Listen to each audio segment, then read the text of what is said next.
তত্ত্বাবধায়ক সরকার ব্যবস্থা ফেরাতে আপিলের ওপর ৮ম দিনের শুনানি শেষে বিস্তারিত জানাচ্ছেন অ্যাটর্নি জেনারেল মোহাম্মদ আসাদুজ্জামান। আমরা সরাসরি চলে যাচ্ছি সেখানে।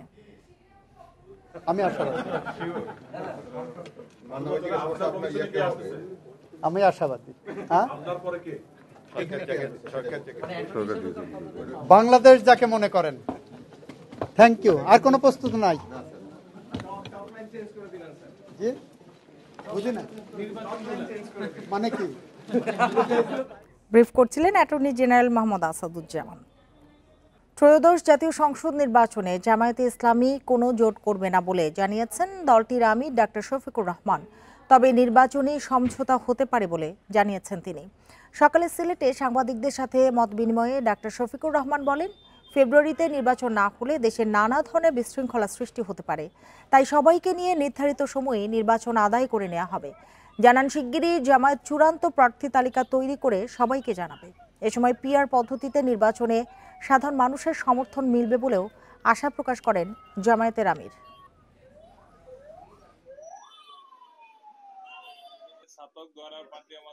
আমরা কোনো জোট করবো না, এটা আমাদের সিদ্ধান্ত। তাইলে কি করব?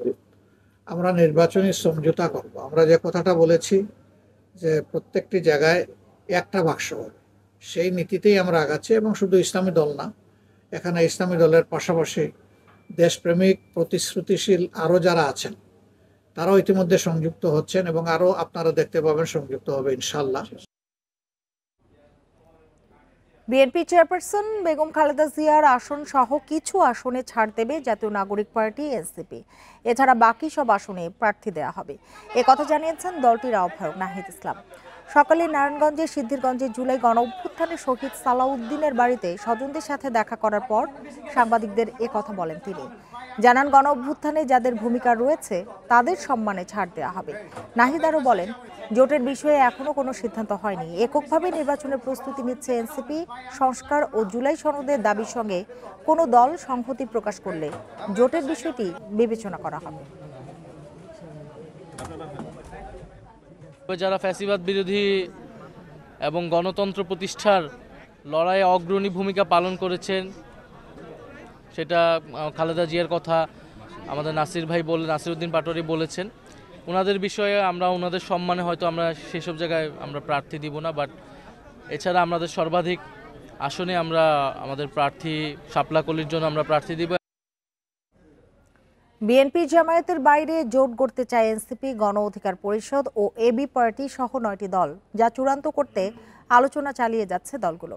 গণ অভ্যুত্থানে ভূমিকা রাখা দলগুলোর সঙ্গে থেকে জুলাই আন্দোলনের আকাঙ্ক্ষা বাস্তবায়ন করতে চায় এনসিপি ও এবি পার্টি। তবে নতুন জোট গঠনে এনসিপিকে অপরিপক্ক ও বড় বাধা হিসেবে দেখছে গণ অধিকার পরিষদ। 5 আগস্ট আওয়ামী স্বৈরাচারের পতনের পর থেকেই রাজনীতির মাঠে প্রধান দুই প্রতিপক্ষ বিএনপি ও জামায়াত। ত্রয়োদশ নির্বাচনকে সামনে রেখে জোট ভারী করতে দেখা গেছে দল দুটিকে। বিএনপি জোটে আছে যুগপৎ আন্দোলনের অধিকাংশ শরিক দল, অন্যদিকে জামায়াত জোটে বেশ কয়েকটি ইসলামী দল। ধান পাল্লা বিক্রির মহা উৎসব, ছোট ছোট পার্টিকে পকেট ভরে কিনে নেওয়া। তবে এই দুই রাজনৈতিক বলয়ের বাইরে তৃতীয় নতুন জোট গঠনে আলোচনা চালিয়ে যাচ্ছে গণ অধিকার পরিষদ, এনসিপি, গণসংহতি আন্দোলন, নাগরিক ঐক্য, এবি পার্টি ও প্রগতিশীল ঘরানার রাজনৈতিক প্ল্যাটফর্ম গণতন্ত্র মঞ্চের 6টি দল। শুধু নির্বাচন নয়, জুলাইয়ের আকাঙ্ক্ষা বাস্তবায়নকেই প্রাধান্য দিচ্ছে দলগুলো। আমরা যেটা চিন্তা করেছি, বিএনপি এবং জামাতের যে জোটের আলোচনা হচ্ছে, এই জোটের বাইরে গিয়ে একটা নতুন রাজনীতির বন্দোবস্ত নিয়ে যারা কাজ করছে তাদের নিয়ে একটা জোট করা যায় কিনা। প্রথমত আমরা এনসিপি, এবি পার্টি, গণ অধিকার পরিষদ আমাদের মধ্যে কিছু আলোচনা আমরা করেছি। দেন আমরা গণতন্ত্র মঞ্চের আরও 6টা দল আছে। জুলাইয়ের যে আকাঙ্ক্ষা ছিল মানুষের, একটা সংস্কার হবে দেশে, আমরা নতুন বাংলাদেশ করব, যেখানে দুর্নীতির অবস্থা কম থাকবে, যেখানে আমাদের ওভারঅল দেশে মানুষ তাদের অধিকারগুলো ফিরে পাবে, অধিকারগুলো রক্ষিত হবে। সো এইটা করার জন্য আমাদের যেভাবে যেটা করা দরকার আমরা সেই দিকেই ফোকাস করছি। তবে নতুন জোট গঠনে জাতীয় নাগরিক পার্টি এনসিপির আচরণ অপরিপক্ক বলে মনে করছে গণ অধিকার পরিষদ। এর আগে এনসিপিকে নিয়ে জোট গঠনে দলটি বেশ আগ্রহ দেখালেও বর্তমান কর্মকাণ্ডে অনীহা দেখাচ্ছেন দলের সাধারণ সম্পাদক। এনসিপি নতুন একটি দল, এখনো পর্যন্ত তারা নানান বিতর্কে জর্জরিত, তারা অপরিপক্ক আচরণ করছে। আমার কাছে মনে হয় না যে আগামী নির্বাচনে তাদের নেতৃত্বে কোনো তৃতীয় জোট হলে সেই জোট নির্বাচনে ভালো ফলাফল করতে পারবে। বিএনপি ও জামায়াত জোটের বাইরে এই নতুন জোট কতটা শক্তিশালী হবে তা নির্ভর করছে দলগুলোর আন্তঃসম্পর্কের ওপর। আলোচনার মাধ্যমে সিদ্ধান্তের পর জোটের ঘোষণা দেওয়ার কথা জানায় দলগুলো। মাহফুজুর রহমান মিলন, ইন্ডিপেন্ডেন্ট নিউজ, ঢাকা। এ নিয়ে আলোচনা করতে আমাদের সঙ্গে যোগ দিয়েছেন দৈনিক নয়া দিগন্তের নির্বাহী সম্পাদক মাসুমুর রহমান খলিলি। জনাব মাসুমুর রহমান খলিলি, আপনাকে স্বাগত জানাচ্ছি ইন্ডিপেন্ডেন্ট টেলিভিশনে। যেটি জানতে চাই আপনার কাছে যে নির্বাচনে জোট না করার কথা জানিয়েছেন জামায়াতের আমির, তবে নির্বাচনী সমঝোতা হতে পারে এমন একটি কথা তিনি বলেছেন। এই বিষয়ে আপনার মন্তব্য জানতে চাই। আর নির্বাচনী সমঝোতা বলতে আসলে কি বুঝিয়েছেন বলে মনে হয় আপনার? ইসলামিক দলগুলো প্রায় 8টা দল একসাথে কর্মসূচি ঘোষণা করছে। এসব দলগুলো বরাবরই বলে আসতো তারা জোট গঠন করবে না, তারা নির্বাচনে একটা ফ্রন্ট অথবা সমঝোতা করবে। নির্বাচনী সমঝোতা বলতে একসাথে তারা নির্বাচন করবে, যেমন 300 আসনের মধ্যে হয়তো একটা দল 40টাতে করলো, আরেকটা দল 200টাতে করলো, আরেকটা 10টাতে করলো, এভাবে এক দলের প্রার্থী যেখানে থাকবে সেখানে অন্য দলের প্রার্থী থাকবে না, এবং সকল দল একসাথে যিনি প্রার্থী হবেন তাকে বিজয় করার চেষ্টা করবেন। এটাই হচ্ছে সমঝোতার বিষয়টা। এখন আরপিইউর সংশোধনের পরে একটা জোটের অভিন্ন প্রতীক কিন্তু এখন থাকছে না। নিবন্ধিত প্রত্যেকটা দলকে আলাদা আলাদা ভাবে নির্বাচন করতে হবে। স্বাভাবিকভাবে এখন জোটের কার্যকারিতাটা কিন্তু অনেকটাই কমে গেছে। আমার ধারণা জামাত ইসলামীর আমির যে ঘোষণাটা দিয়েছেন, এই ঘোষণাটা যাদের সাথে ওনারা একসাথে আন্দোলন করেছেন, আন্দোলনের অন্যান্য সহযোগী যারা আছেন তাদের বক্তব্যের সাথে একেবারে মিলে যায়। আমার ধারণা বিএনপি যদিও জোট করার কথা বলছেন, শেষ পর্যন্ত ওইটাও ওই রকমই একটা নির্বাচনী ছাড় অথবা নির্বাচনী ফ্রন্ট, নির্বাচনী সমঝোতা, এই টাইপের একটা কিছু হতে পারে। অন্যদিকে এনসিপির নেতৃত্বে যে জোটের কথা আমরা শুনতে পাচ্ছি, এটা আসলে এখনো পর্যন্ত ঠিক পরিপক্ক হয়নি, তবে শোনা যাচ্ছে 9টা দল তারা আলোচনা করতেছে তৃতীয় ধারার একটা জোট করার ব্যাপারে। এই জোটটাও শেষ পর্যন্ত একটা সমঝোতার ফ্রন্ট হয়ে যেতে পারে। জি জনাব মাসুমুর রহমান, এনসিপি কিন্তু বলছে যে তারা বিএনপি শীর্ষ নেতাদের আসনে প্রার্থী দেবে না। এটি কি কোনো ধরনের জোট গঠনের ইঙ্গিত বলে মনে করেন কিনা আপনি? না, এটাকে আমরা ঠিক জোট গঠনের ইঙ্গিত মনে করি না। এই কারণে এর আগের নির্বাচনগুলো তো আমরা দেখছিলাম অনেক সময় একটা দল অন্য দলের শীর্ষ নেতাদের ক্ষেত্রে ছাড় দেয় এবং ওখানে প্রার্থী দেয় না। এটা জামাত ইসলামী এবং বিএনপি যখন একেবারে ফর্মাল জোট ছিল না তখনও কিন্তু আমরা এটা দেখতে পেয়েছি। তো ফলে এটা দিয়ে নিশ্চিত করে বলা যায় না যে এনসিপি বিএনপির সাথে কোনো জোট করবে, যদিও এই নিয়ে বিভিন্ন সংবাদপত্র গণমাধ্যম আলোচনা আছে। জি, এনসিপি, গণ অধিকার পরিষদ ও এবি পার্টি সহ 9টি দল স্বতন্ত্র জোট করতে চায়, যদিও দলগুলোর বোঝাপড়া নিয়ে নানান কিন্তু প্রশ্ন রয়েছে। আপনার অভিমত কি? আমার অভিমত হচ্ছে এনসিপির ব্যাপারটা, এটা যেহেতু নতুন দল, স্বাভাবিকভাবে তাদের কর্মপন্থা কর্মপদ্ধতিতে ম্যাচুরিটির একটা অভাব দেখা যায়। আর এছাড়া এই দলটার যেহেতু অতীতের নির্বাচনের কোনো অভিজ্ঞতা নেই, স্বাভাবিকভাবেই এটার নেটওয়ার্কটা খুব বেশি সুবিস্তৃত না। এই অবস্থায় গণ অধিকার পরিষদ, আমার বাংলাদেশ পার্টি, এগুলো ঠিক ক্ষুদ্র আকারের দল, অর্থাৎ তারা দল বড় কিন্তু তাদের সমর্থনটা অত বেশি ব্যাপক না। ফলে এরকম 9টা দল গঠন মিলে যদি একটা জোট গঠন করে তাহলে এটার একটা ইম্প্যাক্ট তারা আশা করতেছে যে নির্বাচনে পড়তে পারে। কারণ এক দলের নির্বাচন করা এবং 9 দলের নির্বাচন করা এটা তো একটু ভিন্ন বিষয়। তবে এটা শেষ পর্যন্ত কতটা জোট হয়, কতটা নির্বাচনী সমঝোতা অথবা ফ্রন্ট হয়, সেটা হয়তো আমরা সামনে দেখতে পাবো। কারণ নিউজেও দেখছিলাম যে গণ অধিকার পরিষদের সেক্রেটারি হতাশা ব্যক্ত করেছেন এনসিপির নেতৃবৃন্দের কথাবার্তা এবং আচরণে ম্যাচুরিটির অভাবের কথা উনি উল্লেখ করেছেন। ফলে এখনো চূড়ান্ত কথা বলার সময় আসে নাই। আর ডিসেম্বরে সম্ভবত নির্বাচন তফসিল ঘোষণা করবে। এর আগে আগে হয়তো রাজনৈতিক মেরুকরণটা একটা ম্যাচিউর অবস্থায় যেতে পারে।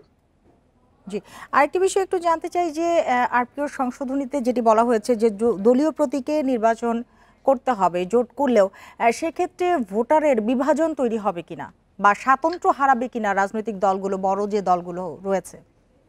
না, এই ক্ষেত্রে আপনি যেটা বললেন স্বাতন্ত্র্য না হারানোর সম্ভাবনা এই কারণে বেশি, যেহেতু প্রত্যেকটা নিবন্ধিত দলের নিজস্ব প্রতীকে নির্বাচন করবে, ফলে তার ভোটটা অন্য দলের হিসেবে যাবে না। আমরা জানি যে ঐকমত্য কমিশন সুপারিশ করেছে, এখানে 2 কক্ষ বিশিষ্ট আইনসভার কথা বলেছে। উপর কক্ষের কিন্তু নির্বাচনটা হবে হচ্ছে কি প্রাপ্ত ভোটের ভিত্তিতে। যদি একটা জোটের অভিন্ন প্রতীক থাকে তাহলে তো প্রাপ্ত ভোটের ভিত্তিতে উচ্চ পরিষদে আসন নির্ধারণের কোনো সুযোগ থাকে না। এই কারণেই সম্ভবত আগে থেকেই সংস্কারের যে সুপারিশ ছিল সেই সুপারিশে বলা হয়েছে নিবন্ধিত প্রত্যেকটা দল তার প্রতীকে নির্বাচন করবে। নির্বাচনী সমঝোতা অথবা বোঝাপড়া হতে পারে, কিন্তু এক হয়ে যাবে না। জি, জনাব মাসুমুর রহমান খলিলি, আপনাকে অনেক ধন্যবাদ আমাদের সাথে যোগ দেওয়ার জন্য, আমাদের সময় দেওয়ার জন্য। বিএনপিতে যোগ দিলেন জুলাই গণ অভ্যুত্থানের শহীদ মীর মুগ্ধর ভাই মীর মাহবুবুর রহমান স্নিগ্ধ। মঙ্গলবার রাতে রাজধানীর গুলশানে বিএনপি চেয়ারপারসনের কার্যালয়ে দলটির প্রাথমিক সদস্যপদ সংগ্রহ করেন তিনি। এ সময় ভার্চুয়ালি যুক্ত ছিলেন বিএনপির ভারপ্রাপ্ত চেয়ারম্যান তারেক রহমান। শহীদ মীর মুগ্ধের ত্যাগ এবং তার পরিবারের অবদানের কথা স্মরণ করেন তারেক রহমান। এ সময় স্নিগ্ধর বাবা মোস্তাফিজুর রহমানও উপস্থিত ছিলেন। এর আগে গণ অভ্যুত্থানে আওয়ামী লীগের পতনের পর গত বছরের সেপ্টেম্বরে জুলাই শহীদ স্মৃতি ফাউন্ডেশন গঠন করা হয়। সে সময় ফাউন্ডেশনের সাধারণ সম্পাদক করা হয়েছিল স্নিগ্ধকে। পরে তিনি ফাউন্ডেশনের প্রধান নির্বাহী কর্মকর্তা হন। এরপর গত 8ই মে পদ থেকে সরে দাঁড়ায় মীর স্নিগ্ধ। বর্তমানে বাংলাদেশ স্কাউটসের উপপ্রধান জাতীয় কমিশনারের দায়িত্বে আছেন তিনি।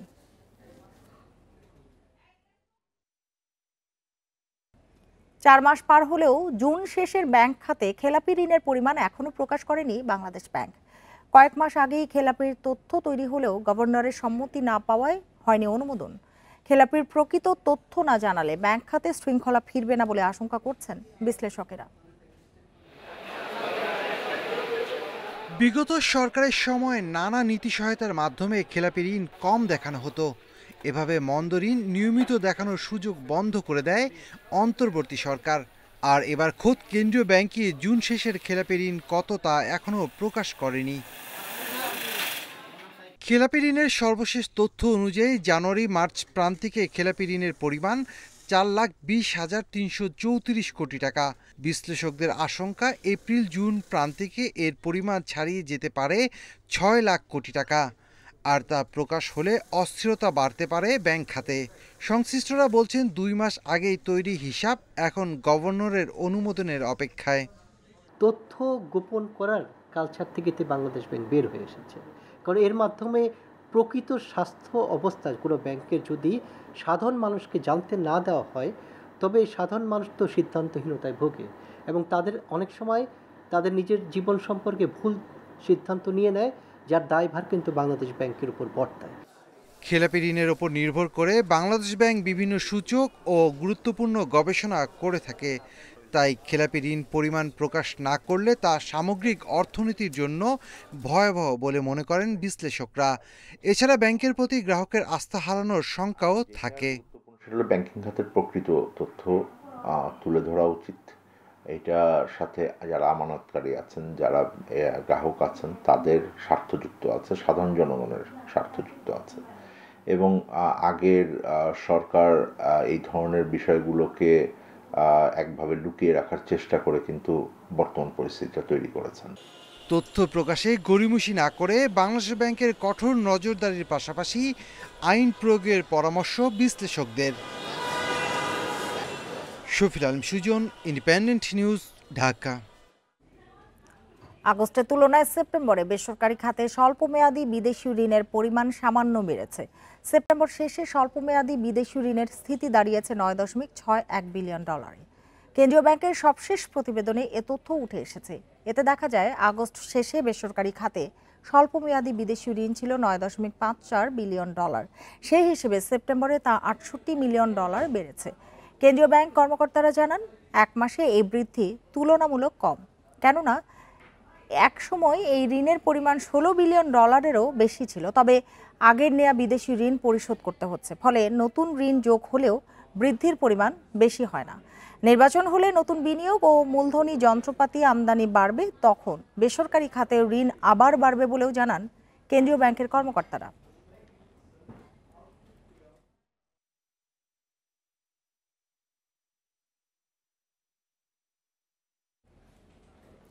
জগন্নাথ বিশ্ববিদ্যালয়ের কেন্দ্রীয় ছাত্র সংসদ জাকসু নির্বাচনের তফসিল ঘোষণা হবে আজ। একই সাথে জগন্নাথ বিশ্ববিদ্যালয় কেন্দ্রীয় শিক্ষার্থী সংসদ ও হল সংসদ নির্বাচনের চূড়ান্ত আচরণবিধি প্রকাশের কথাও রয়েছে। 29 অক্টোবর জাকসুর প্রধান নির্বাচন কমিশনার হিসেবে দায়িত্ব পান বিশ্ববিদ্যালয় সমাজকর্ম বিভাগের চেয়ারম্যান মোস্তফা হাসান। এছাড়া নির্বাচন কমিশনারের দায়িত্ব পান 4 জন শিক্ষক। এর আগে বিশ্ববিদ্যালয় মঞ্জুরি কমিশন ইউজিসি, শিক্ষা মন্ত্রণালয় ও আইন মন্ত্রণালয় থেকে অনুমোদন পাওয়ার পর রাষ্ট্রপতির স্বাক্ষরে 27 অক্টোবর জকসুর সংবিধি চূড়ান্ত হয়। জকসুর উদ্দেশ্য হিসেবে সংবিধিতে মুক্তিযুদ্ধ, ভাষা আন্দোলন সহ জাতীয় আন্দোলনের চেতনা ধারণ, প্রচার, সাংস্কৃতিক বুদ্ধিবৃত্তিক চর্চা, নেতৃত্ব বিকাশ ও মুক্ত চিন্তার প্রসারের কথা বলা হয়েছে।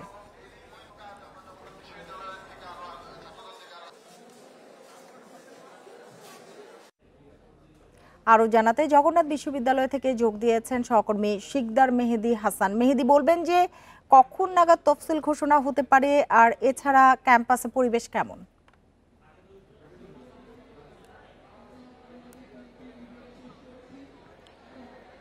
শুরুতেই বলতে চাই যে জগন্নাথ বিশ্ববিদ্যালয়ের প্রতিষ্ঠার পর থেকে আজকে প্রায় 21 বছর, অর্থাৎ বিগত 20 বছরে কিন্তু কোনো ধরনের কোনো ছাত্র সংসদ যে নির্বাচন, সেই নির্বাচন দেখেনি এই ক্যাম্পাস।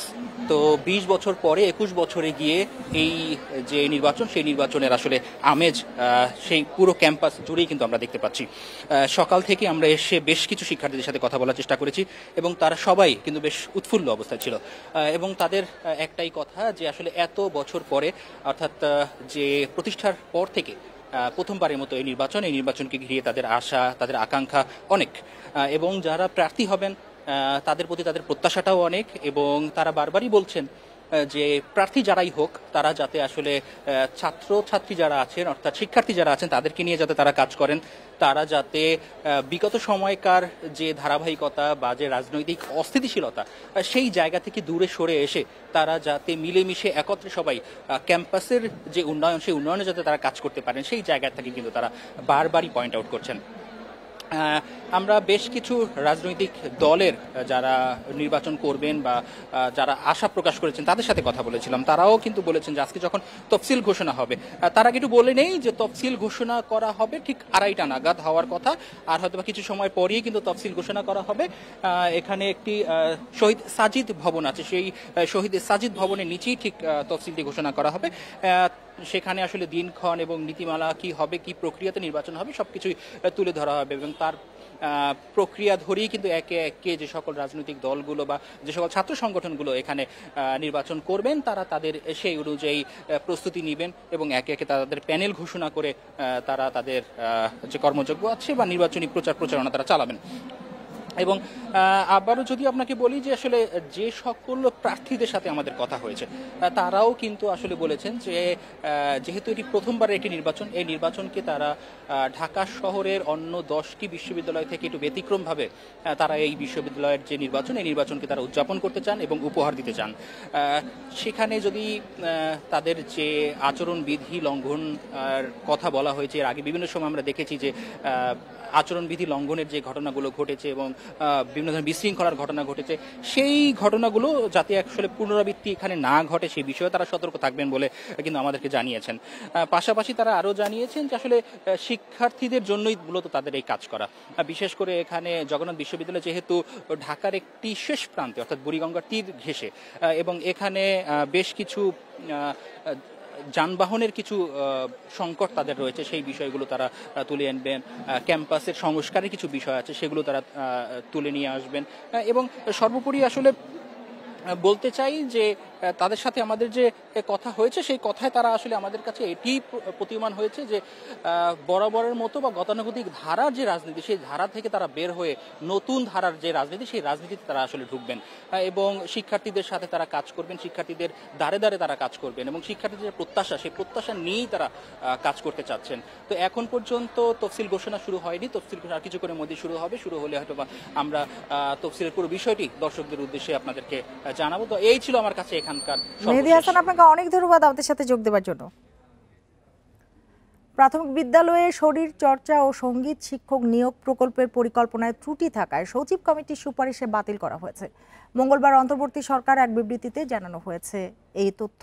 শিক্ষক নিয়োগের প্রস্তাব বাতিলের বিষয়ে গণমাধ্যমে খবর প্রকাশের পর মঙ্গলবার এ বিষয়ে ব্যাখ্যা দিল সরকার।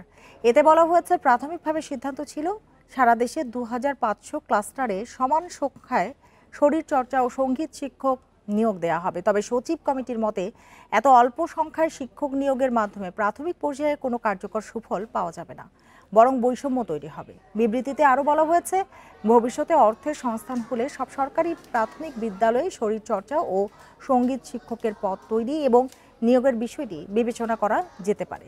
বর্তমানে দেশে ৬৫,৫৬৯টি সরকারি প্রাথমিক বিদ্যালয় রয়েছে।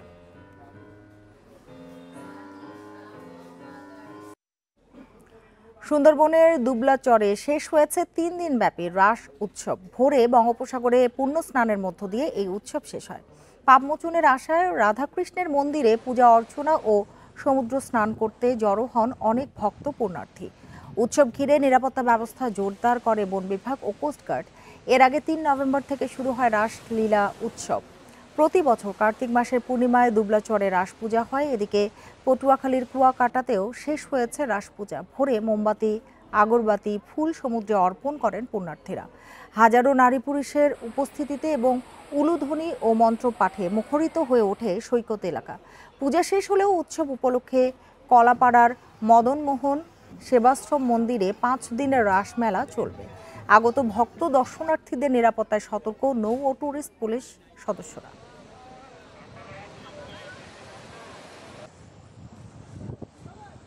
ভোরবেলা সূর্যোদয়ের আগে গঙ্গা পূজা দিলাম, সবার জন্য প্রার্থনা করলাম, সবাই যেন সুস্থ থাকে, ভালো থাকে। পূর্ণ লাভের জন্য আমি এই যে রাস পূর্ণিমার তীর্থ স্নানে এসেছি এবং ভগবানের আশীর্বাদ পাওয়ার জন্য আমি এখানে এসেছি। আইন শৃঙ্খলা পরিস্থিতি যাতে ভালো থাকে এবং হিন্দু সম্প্রদায়ের এই বড় উৎসব যাতে নির্বিঘ্নে কাটতে পারে সেই বিষয়টি মাথায় রেখে আমরা আমাদের নিরাপত্তা ব্যবস্থা সাজিয়েছি।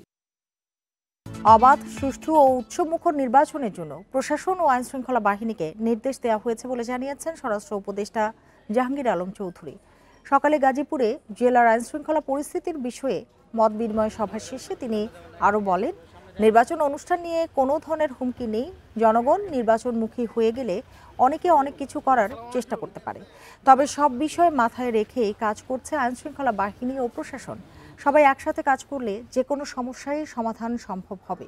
এ সময় গুজবের বিষয়ে সবাইকে সচেতন থাকার পাশাপাশি সাংবাদিকদের সত্য ঘটনা তুলে ধরার জন্য আহ্বান জানান উপদেষ্টা।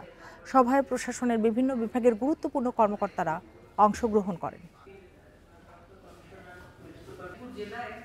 প্রশাসনকে নির্দেশ দেওয়া হয়েছে নির্বাচনটা হবে ফ্রি, ফেয়ার, ক্রেডিবল এবং উৎসবমুখর। এইটা করার জন্য প্রশাসন যেন সব ধরনের কাজ করে, কোনো ধরনের হুমকি নেই। নোয়াখালীর কবিরহাটে ট্রাক চাপায় 2 শিক্ষার্থী সহ 6 অটোরিকশা যাত্রী নিহতের ঘটনায় মামলা হয়েছে। সকালে নিহত অটোরিকশা চালক শাহ আলম খোকনের ছেলে বাদী হয়ে মামলাটি করেন। মামলার একমাত্র আসামি ট্রাক চালক আব্দুর জাহিরকে মঙ্গলবার রাতেই গ্রেপ্তার করে পুলিশ। জাহির লক্ষ্মীপুরের পূর্ব চরসিতা গ্রামের বাসিন্দা। দুপুরে তাকে নোয়াখালী চিফ জুডিশিয়াল ম্যাজিস্ট্রেট আদালতে হাজির করার কথা জানিয়েছে পুলিশ। এর আগে মঙ্গলবার দুপুরে পূর্ব ফতেপুরে কবিরহাট ফাজিল মাদ্রাসার সামনের একটি অটোরিকশাকে ট্রাক চাপা দিলে 6 জন নিহত হন। ময়নাতদন্ত শেষে মরদেহগুলো আজ স্বজনদের কাছে হস্তান্তর করা হয়।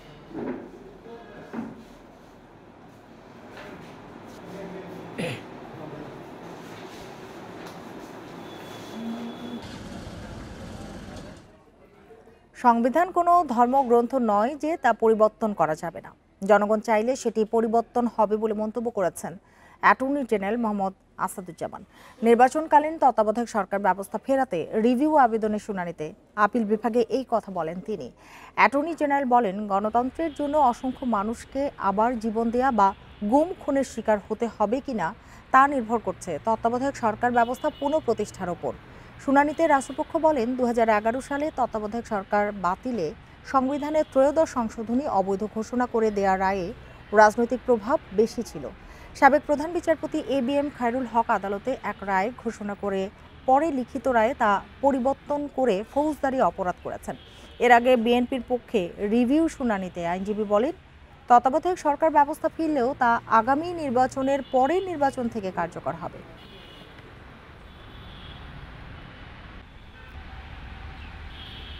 সংবিধানের বেসিক স্ট্রাকচার ডেমোক্রেসি, যদি ধরে নিই সংবিধানের basic structure judiciary, independence of judiciary, rule of law, human rights,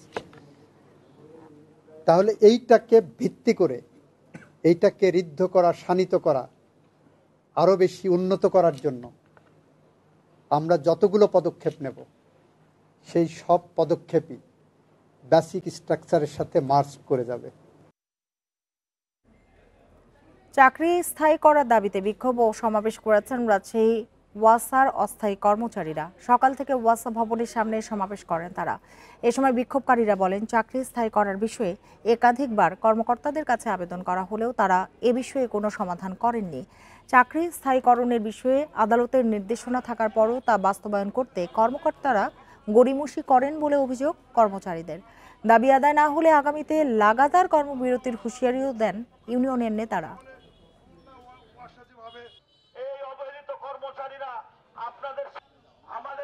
বর্তমান কর্তৃপক্ষ, বিগত কর্তৃপক্ষ কেউ আমাদের বিষয়ে সুদৃষ্টি দেয়নি। মিনিস্ট্রিতে অনেকবার চিঠি লিখেছি, দেনদারবার করেছি এবং হাইকোর্টের একটা আমরা রায়ও পেয়েছি। সে রায়ের আলোকে যে বাস্তবায়ন করা দরকার সেই বাস্তবায়নটা পর্যন্ত এখন পর্যন্ত করেনি। তাই আমাদের উদ্দেশ্য, শেরপুরে খাদ্য বান্ধব কর্মসূচি ৩,৮৪০ কেজি চাল ও ১০৬ বস্তা সরকারি সার জব্দ করেছে যৌথ বাহিনী। এ সময় একজনকে আটকও করা হয়। মঙ্গলবার রাতে শহরের নবীনগরের ওয়াচ কুরুনি রাইস মিলে অভিযান চালিয়ে এ বিপুল পরিমাণ চাল জব্দ করা হয়। পুলিশ জানিয়েছে, চরশেরপুর ইউনিয়ন পরিষদ থেকে চালগুলো অটোরিকশাতে করে অবৈধভাবে বিক্রির জন্য নবীনগর ওয়াচ কুরুনি রাইস মিলে পাচার হচ্ছিল। এ সময় সরকারি সিল সহ বিভিন্ন বস্তায় ৩,৮৪০ কেজি পুষ্টি চাল জব্দ করা হয়। একই সাথে গোডাউনের সহকারী ম্যানেজার এনামুল হককে আটক করা হয়। এছাড়া জেলার শ্রীবর্দীতে অবৈধভাবে মজুত করে রাখা ১০৬ বস্তা সরকারি সার জব্দ করেছে প্রশাসন।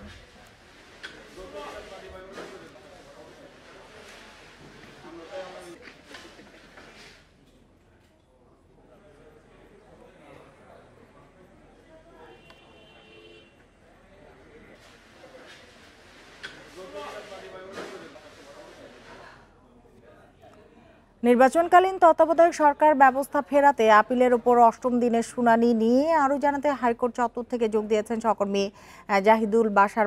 শুরুতেই জানতে চাই যে শুনানি এখনো চলছে কিনা, আর অ্যাটর্নি জেনারেল আর কি বললেন? তত্ত্বাবধায়ক সরকার যদি ফেরেও ব্যবস্থা, সেটি কি এই নির্বাচনে কার্যকর হবে কি?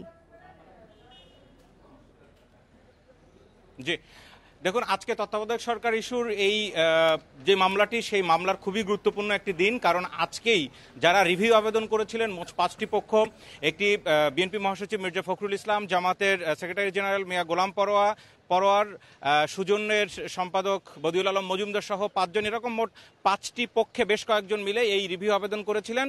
মূল প্রশ্নটি বা মূল বক্তব্যটি হচ্ছে তত্ত্বাবধায়ক সরকার ব্যবস্থা আবারও বাংলাদেশে ফিরিয়ে আনতে চান নির্বাচনকালীন সরকার হিসেবে। তো সেই ব্যবস্থা ফিরবে কি ফিরবে না, একটি মাত্র আইনি ধাপ বাকি রয়েছে। যেহেতু এর আগে অ্যাপিলেট ডিভিশন দিয়ে রায় দিয়ে সরাসরি ত্রয়োদশ সংশোধনী বাতিল করে দেওয়া হয়েছিল, যার কারণে তত্ত্বাবধায়ক সরকার ব্যবস্থা বাতিল হয়ে গিয়েছিল আওয়ামী লীগের সরকারের সময় 2011 সালে। তখনকার প্রধান বিচারপতি ছিলেন খায়রুল হক। আজকে সেই আবেদনকারী যারা ছিলেন মোট 5টি পক্ষ, তাদের বিএনপির পক্ষে ব্যারিস্টার রুহুল কুদ্দুস কাজলের বক্তব্যের মধ্য দিয়ে মূল আবেদনকারীদের বক্তব্য শেষ হয়ে যায় সকালবেলার দিকে। এরপরে 12টার দিকে রাষ্ট্রপক্ষ এখানে বক্তব্য দিতে, তাদের মতামত দিতে ওঠে এবং রাষ্ট্রপক্ষের বক্তব্য কিন্তু একই, বাংলাদেশে কেন এই তত্ত্বাবধায়ক সরকার ব্যবস্থা দরকার এবং কোন গুরুত্বপূর্ণ ক্ষেত্রে দরকার, তত্ত্বাবধায়ক সরকার ব্যবস্থা না থাকার পরে কি হয়েছে, সেই বিষয়গুলো অ্যাটর্নি জেনারেল, অতিরিক্ত অ্যাটর্নি জেনারেল তারা তুলে ধরেছেন। সেইখানে তারা বলেছেন যে একমাত্র তত্ত্বাবধায়ক সরকার ব্যবস্থা বিলুপ্তির কারণে বা তত্ত্বাবধায়ক সরকার ব্যবস্থা না থাকার ফলে এই যে হাজার হাজার মানুষকে হত্যা করা হয়েছে, গুম খুন করে রাখা হয়েছে, সবকিছুর মূলে ছিল গণতন্ত্রকে ফিরিয়ে আনার আন্দোলন। আবু সাইদ, মুগ্ধের মতো মানুষ সহ যারা এই 24-এর গণ অভ্যুত্থানে জীবন দিয়েছেন, পুরোটাই ছিল কিন্তু একমাত্র তত্ত্বাবধায়ক সরকার ব্যবস্থা না থাকায় যে ত্রুটিপূর্ণ নির্বাচন, দিনের ভোট রাতে হওয়া, সেই বিষয়গুলো তারা তুলে ধরেছেন। সুতরাং এটি বাংলাদেশের প্রেক্ষাপটে কতটা গুরুত্বপূর্ণ সেই বিষয়ে বিশ্লেষণ করতে যেয়ে প্রধান বিচারপতি সহ 7 বিচারপতির অ্যাপিলেট ডিভিশনের সামনে অ্যাটর্নি জেনারেল, বাংলাদেশের অ্যাটর্নি জেনারেল আসাদুজ্জামান তিনি বলেছেন এই তত্ত্বাবধায়ক সরকারের সাথেই কিন্তু এই বিষয়টিও জড়িত, বাংলাদেশের সার্বভৌমত্বের ক্ষমতা। এই বিষয়গুলো বিশ্লেষণ করলে আজকে খুবই গুরুত্বপূর্ণ সাবমিশন তারা সেখানে রেখেছেন।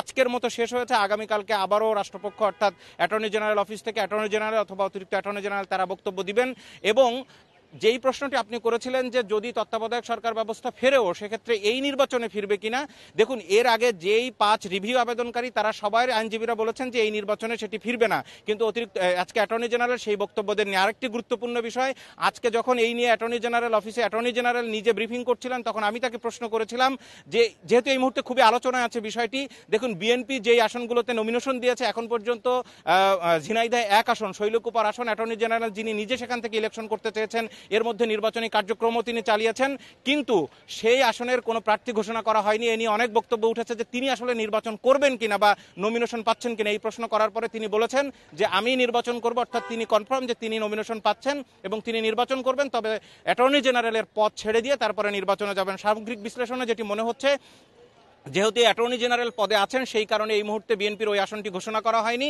পরবর্তী তিনি পদ ছেড়ে দেওয়ার পরে সেই আসনে তাকে ঘোষণা করা হবে এবং তিনি বিএনপির হয়ে নির্বাচন করবেন। বাশার, আপনাকে অনেক ধন্যবাদ।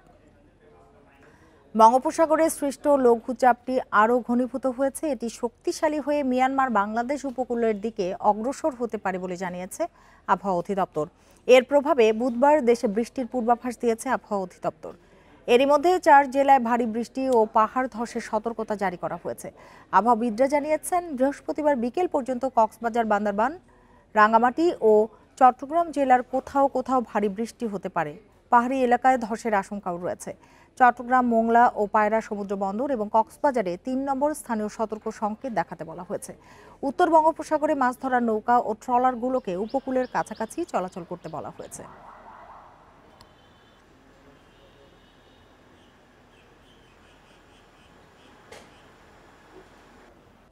আর এই ছিল আজকের সংবাদ দুপুরে। ইন্ডিপেন্ডেন্ট টেলিভিশনের সব খবরের আরও বিস্তারিত জানতে চোখ রাখুন ফেসবুক, ইউটিউব এবং এক্সে। ধন্যবাদ সবাইকে এতক্ষণ সাথে থাকার জন্য।